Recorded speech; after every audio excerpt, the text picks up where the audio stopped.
The digital age has presented museums with unprecedented opportunities in the realms of documentation, data management, and highlighting the significance of their collection in both physical and digital spaces.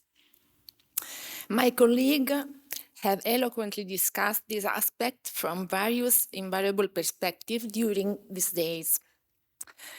From my standpoint, I certainly agree that is true. However, I also recognize the considerable challenges that arise when contemplating the broad spectrum of the relationships that digital platforms open up. Even though this includes the potential of establishing a participatory museum, which, in my opinion, is a noteworthy advancement. Okay. The substantial difference between being connected or not being connected, or unconnected, lies in the transformative impact of establishing a feedback channel, a canale di ritorno. These distinctions carries on significant implication because it's, Corinna talked about that yesterday or the other day, I don't know. It's a dialogue, it's not a monologue anymore. So I'm going to focus in this speech on only three aspects. First of all, opportunities, then challenges and risks. There are so many. Platform and lack of policy. So let's start with the opportunity. Let's begin by focusing on the positive aspect, the opportunity side.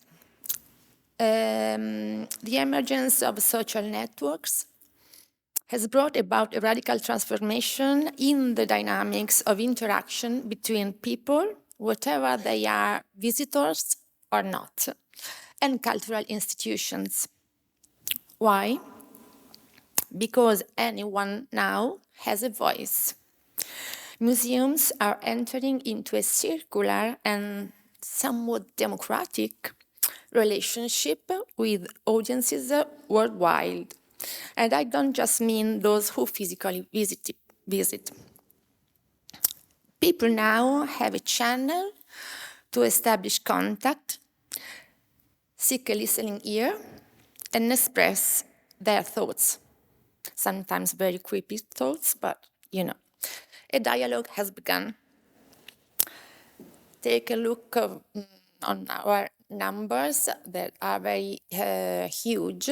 We have a lot of review on TripAdvisor, a lot of follower on Twitter X, and a lot of more than 100,000 on Instagram. This open channel has provided museums with the opportunity to engage in conversations. It's the same channel that allows us to receive various statements, questions, thoughts. That this is precisely why at Museo Egizio we have gained insight into visitors' experiences, their preferences, and the nature of their curiosity. For example, we have learned that when our exhibition spaces are crowded, some visitors may find the experience very frustrating. We are also aware that not everyone can easily interpret our informational displays, our DIDA formally. We also, and you can read it there, are aware that our director is held in high regard and deeply, deeply admired.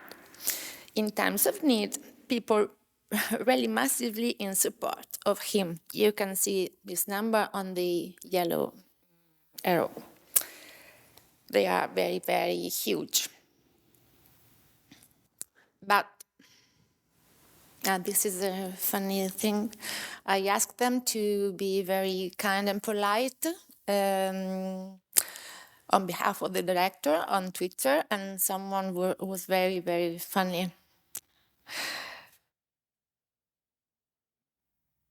So, the risks. This is a work of art by Barbara Kruger, and I think this is the center of our struggling when we are on the digital channels platform.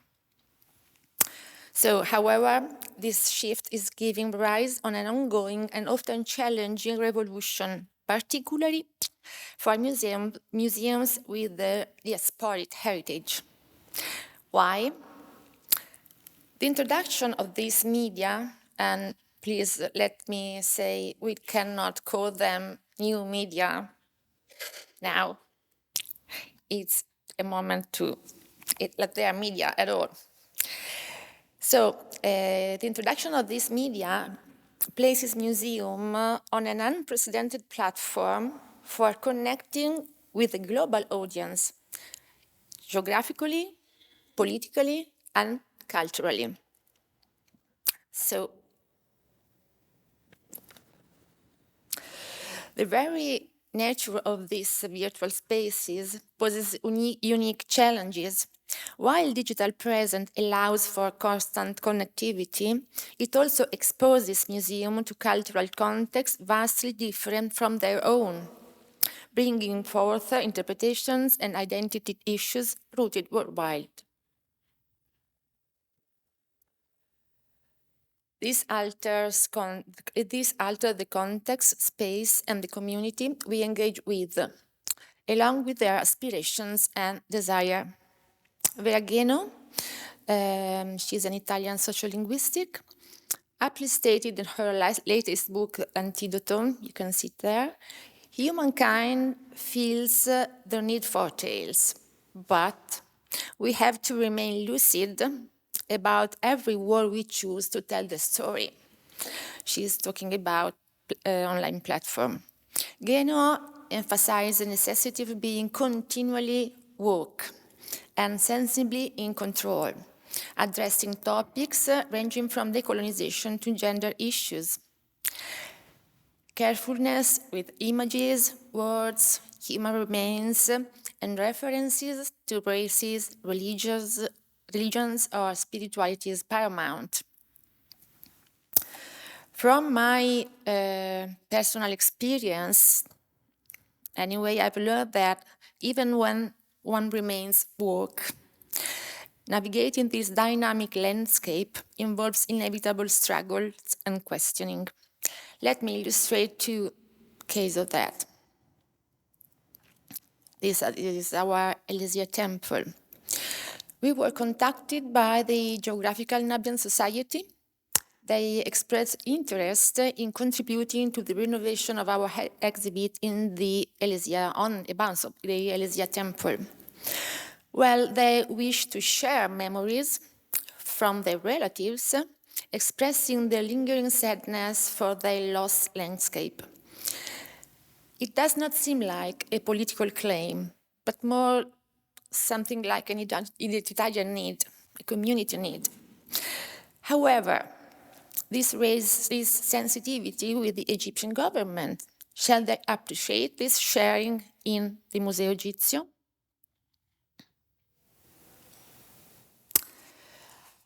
And on again, a crucial second aspect involves the often unexpected and at times controversial comparisons that online communication can generate. The complexity and depth of the origin and management of collections can be challenging to fully convey through brief messages or images. On Twitter, for instance, someone pointed out to us, complete with the pictures, that we were using two different verbs for the same action. Looted when the intervention was Egyptian, and discover when it is European, made by an European. Comments asserting that we have stolen the collection on which we enrich ourselves are not uncommon. Now, it is really relevant, historically speaking, that we did not steal our heritage, that we did not commit violence to acquire it. Is it sufficient to explain the practice of partage and how long did it last? In this case, the institution is so deeply showcasing its mission through digital channels. But is this enough?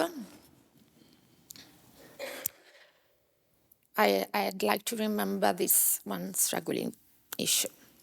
Is this enough? Can we avoid the feeling of shame? My goal amid this complexity is to explore how we can build a path from disruptive activism or cancel culture to a genuine dialogue and ultimately a form of reconciliation. It's crucial to consciously address political or politicized instances, engaging with factual activism and considering the local historical specificities of topics such as decolonization, which significantly differs between the Italian and the British context, for example. The third and last point, I'm going to close my discourse. The diversity of social platforms adds an additional layer of complexity. They are like a palincesto. Each platform was born in different times, has its own rules, a distinct audience, and characteristic tones. Adi told us something new about Facebook yesterday. Audiences on this platform vary in terms of age, location, cultural perspective, and intent. Maintaining a consistent and relevant presence across different platforms becomes both a logistical and creative challenge. It might be time for such a platform to foster connection within the museum, nurturing participatory dialogue, understanding an ontological position behind the institution. I think that it could be also a management and internal challenge. Could our colleague become advocates, ambassadors in this endeavor through their personal profile? This is an example from the New York Times policy for journalists. And I think we can embrace this statement when we are talking through social network, even with our personal profile. We are talking in public, and in some way we are, not all of us, but certainly for someone it's so true, we are representing the institution even with our personal profile. So these are three very simple consideration, but very important. We treat our readers no less fairly in private than in public. Anyone who deals with readers is expected to honor the principle, knowing that ultimately the readers are our employers. Civility applies whether an exchange takes place in person, by telephone, by letter, or online. We should always, and I underline that, always treat Twitter, Facebook, and other social media platforms as public activities. Readers or visitors or audiences will inevitably associate anything you post on social media with the Times, effort, and for us with the Museo Egizio. In conclusion, despite these complexities, social networks remain a powerful tool for a museum with diasporic heritage. Metaphorically speaking, they constitute a zone of contact, as Clifford referred to museum, and can serve as catalysts for reconciliation and intercultural dialogue. The challenge now is to navigate these dynamics with wisdom and creativity, fully leveraging the potential of social network for authentic and meaningful communication. Let me say that we have an ethical we have to afford this because the internet was born to share for free any kind of knowledge. So we have to find our way to respect that. Otherwise, I'm quoting a friend here, we are wasting the internet. We are letting the internet be owned by market's rule. So I'd like to close this remembering a huge intellectual, one of the young inventor of the CC Creative Commons and of the open internet, Aaron Swartz. If you don't know him, please search for him on YouTube. You will find a movie dedicated to him. It's called The Internet's Own Boy, because we have to be ready also on cultural point of view on the net, on the social platform, because they are not more new. And that's it. If I have got 2 minutes more, I would like, okay, thank you. It's a dialogue, so let's keep in touch. I would like to share a transmedia, my favorite case of transmedia, the transmedia operation. It was organized by MoMA in New York in 2011, and born analogically, because they asked visitors to simply write or something on a piece of paper. I went to MoMA and the visitors were asked to put it on this kind of wall. But suddenly they realized how important, how interesting they were. So they changed the project in a digital way, and instead of the wall, they placed a sort of scanner. So from analogical to digital, then they built a website with all these little piece of papers, and through the website, everyone could not only see but share these witnesses. But here, in this passage I'm showing now, I think they has been very open, because they used the same little paper to promote the museum in the street, on the newspaper. So transmedia and really participatory, because here they are showing the museum with the eye of visitors. So it's a very good operation. That's it.